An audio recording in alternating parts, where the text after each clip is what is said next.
Imagine this. You open a Grammy ceremony as the very first shot the world sees. Lights blazing, crowd already on their feet. You sing your global smash hit, the biggest single on planet Earth, alongside one of the most decorated pop stars alive.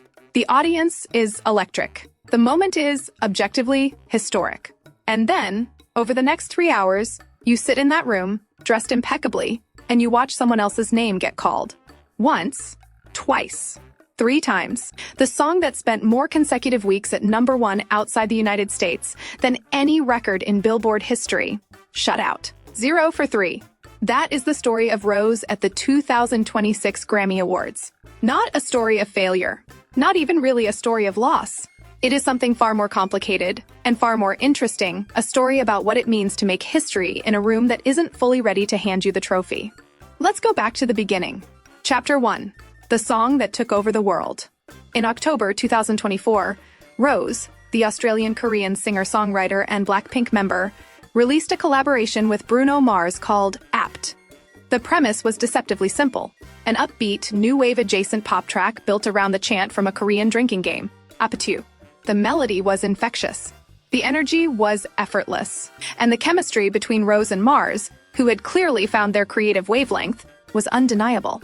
Nobody quite predicted what happened next. Within its first week, Apt debuted at #8 on the Billboard Hot 100, making Rose the first K-pop female artist to ever reach the top 10 in the chart's history.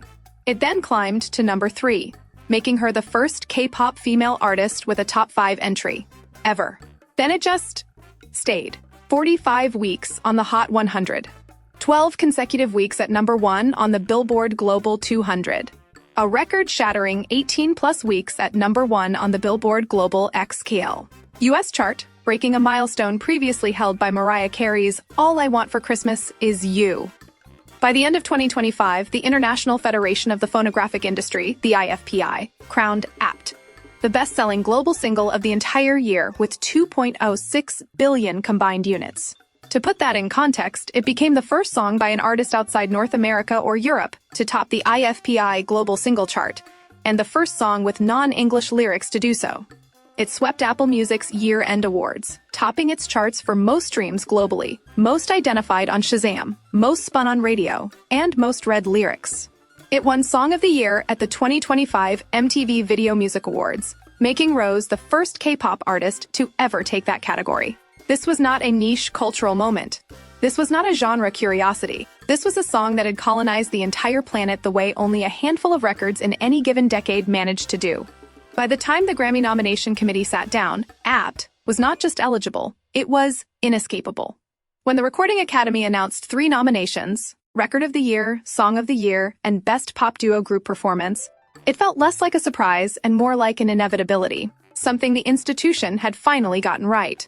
But the Recording Academy has a long history of making global stars wait at the door. Chapter 2. The Historic Stage. When the Grammys opened their 68th ceremony, they did something unprecedented, not as an afterthought. Not tucked in at the commercial break before the credits, they opened the entire broadcast, the very first image 1 billion eyes around the world would see, with Rose and Bruno Mars performing Apt. That is not a small decision. The Grammy opening slot is arguably the most prized real estate in live music television. It is the moment that sets the tone, commands the largest undivided audience of the night, and signals to the world what and who the music industry considers to be its current center of gravity. And the Recording Academy pointed that camera at a Korean-Australian woman performing a song that includes a chanted Korean hook alongside a man who had already won 16 Grammys of his own. Rose appeared in a dapper white tank and slacks, Mars on electric guitar beside her. Within minutes, the audience at Crypto.com Arena was on its feet. Thousands of industry professionals, legends, and tastemakers jumping to a Korean drinking game chant. Let us be very clear about what that moment meant in historical terms. In the 68-year history of the Grammy Awards, no solo K-pop artist had ever performed on that stage. BTS, arguably the most globally recognized K-pop act in history, had performed there as a group. But a solo K-pop artist, standing alone at the center of Western music's most powerful institution? Never. Until that Sunday night in Los Angeles. Rose had said in a Hollywood Reporter cover interview before the ceremony that if this happened, it would prove a lot in me as well. It'll just be a moment of celebration for everyone who believes. And in those opening minutes, it was exactly that. A moment that transcended fan bases, crossed language barriers, and told every young person watching in Seoul, in Jakarta, in Lagos, in Sao Paulo, someone who looks like this, sounds like this, comes from where she comes from, can stand on the biggest stage in Western music and own it completely. Then the ceremony continued, and the envelopes were opened. Chapter 3. The Shutout. Best Pop Duo Group Performance came first during the premiere ceremony earlier in the day. The 86 category telecast most casual viewers miss, Apt, was up against Defying Gravity from Wicked, performed by Cynthia Erivo and Ariana Grande. 30 for 30 by SZA with Kendrick Lamar. The award went to Defying Gravity. One down. On the main telecast, the tension was different. Because Record of the Year and Song of the Year are the Grammys' crown jewels, the categories that define a year in music, the ones every artist in the room wants their name called for. Apt was in both fields alongside formidable company, Kendrick Lamar and SZA's Luther, Lady Gaga's Abracadabra, Sabrina Carpenter, Best Man-Child, Billie Eilish's Wildflower, Chappell Roan's The Subway, Doechie's Anxiety, and Bad Bunny's DTMF. Song of the Year went to Kendrick Lamar for TV Off. Record of the Year also went to Kendrick Lamar for Luther with SZA. 2 for 2. 0 for Rose. The online shockwave was immediate and global. K-pop fans, who had been mobilizing streaming campaigns for months, were devastated and furious. But this time, the frustration was not limited to the fandom. Music journalists, chart analysts, and casual pop observers felt the dissonance of what had just happened. The biggest song on Earth, by global data, did not win the Grammy for Record of the Year. A song with over 2 billion units sold, with a 45-week Hot 100 run that literally opened the ceremony, had gone home with nothing. The question that flooded every comment section, every podcast, every group chat was the same: how? But to understand the answer, you have to understand something about how the Grammy machine actually works, and what it has historically done with artists who come from outside its traditional center of power. Chapter 4. The Recording Academy's Blind Spot. Here is how the Grammy Awards actually work. The Recording Academy has approximately 13,000 voting members, active music professionals, artists, producers, engineers, songwriters, and executives. They vote in 2 rounds. In the first round, they nominate. In the final round, they determine winners. Every voting member can participate in the general field. That means Record of the Year, Album of the Year, Song of the Year, and Best New Artist are decided by all 13,000 members. Every single one. And therein lies the first structural issue. The Recording Academy's membership, while genuinely diverse in terms of genre expertise, skews toward established, US-based industry professionals who built their careers in an era when global pop, especially Asian pop, was not yet a mainstream force in Western markets. These are not bad people. They are not voting to exclude. But when you ask 13,000 people with deeply entrenched music preferences and professional loyalties to compare a Korean-influenced pop track to a Kendrick Lamar record, Cynthia Erivo performing Wicked, or Lady Gaga operating at peak artistic power, you are asking them to make a judgment that transcends pure chart metrics. The Grammys have never rewarded K-pop in the general field. Not once. BTS, the group that turned an entire generation of global listeners into active music consumers that sold out stadiums on every continent, received 5 Grammy nominations between 2021 and 2023 for Dynamite, Butter, and their Coldplay collaboration, My Universe. They never won. Not one.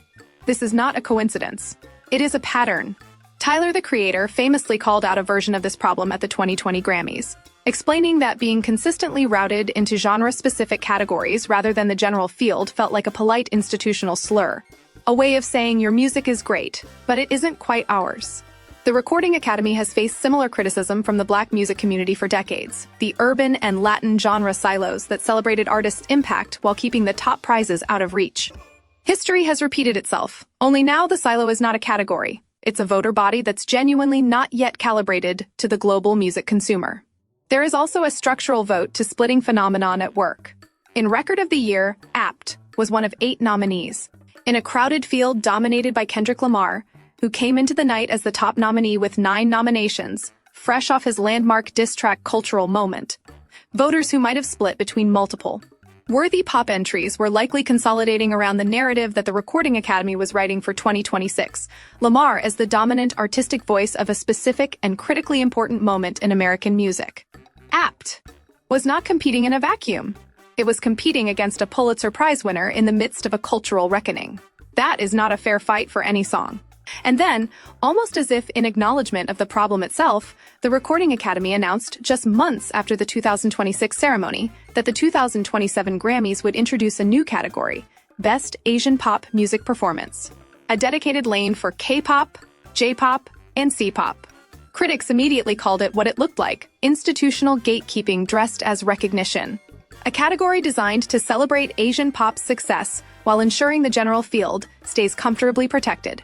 As one observer put it bluntly, the Academy reaps the financial benefits of K-pop's massive engaged audience, the streaming numbers, the social media impressions, the viewing spikes, without necessarily surrendering its marquee trophies.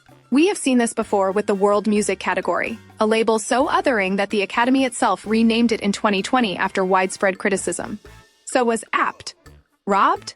The honest answer is, probably not robbed in the conspiratorial sense that fan outrage implies. But it was navigating a structural environment that had never been designed with songs like Apt in mind, not its language, not its cultural origin, not the demographic of its most passionate listeners.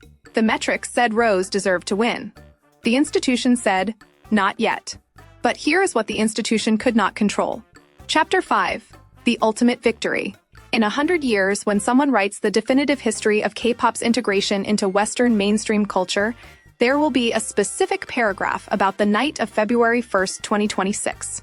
It will say that a Korean-Australian woman opened the 68th Grammy Awards in front of the largest live music television audience on Earth, performing a song she co-wrote that had spent more weeks at #1 outside the United States than any record in the history of that chart. That she did it with grace, with joy, with undeniable talent. That she was nominated in the general field for the first time in K-pop solo history. And that the performance itself, not the trophy, changed what was possible. Because trophies are institutional. They reflect the values and the demographics of the bodies that award them. Bodies that are always, inevitably, a few years behind culture itself. The Grammys did not immediately award Elton John in the 1970s. They did not recognize hip-hop in the mainstream until public outcry made it impossible to ignore. They did not give Beyoncé Album of the Year for Lemonade. Or Renaissance.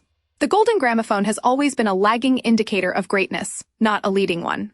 What Rose achieved at the 2026 Grammys cannot be measured in the language of wins and losses. She became the proof of concept for an entirely new category of performer on the world stage. A K-pop soloist who did not need to adapt, anglicize, or shrink to earn the respect of a room built by and for the Western music industry. She walked into that room as herself, performed a song with a Korean chant at its core, and commanded a standing ovation from 13,000 voting members.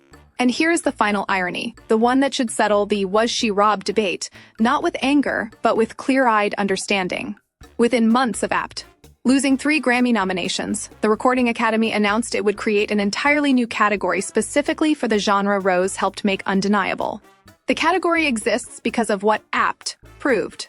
The nomination ceiling has been cracked wide open because of what Rose endured. The next Korean, Japanese, or Chinese artist to stand in that room will stand there because Rose stood there first, without a trophy, with her dignity entirely intact, and with the biggest song on the planet as her calling card. The gramophone is gold, but the stage is bigger. So here's the question I want to leave you with. And I genuinely want to hear what you think in the comments below. Apt was the best-selling global single of 2025 by the most comprehensive data we have. It spent more weeks at #1 internationally than Mariah Carey's most iconic holiday record. It opened the Grammy ceremony and received a standing ovation from the entire music industry, and it lost all 3 of its nominations. Is that a judgment on the quality of the music? Is it a structural problem with how the Recording Academy is built? Or is it simply the slow, frustrating, inevitable pace at which institutions catch up to culture? The Grammys created a new Asian pop category for 2027. Some call it recognition. Some call it a silo. What do you call it? Drop your answer below. And if this video made you think, you know what to do.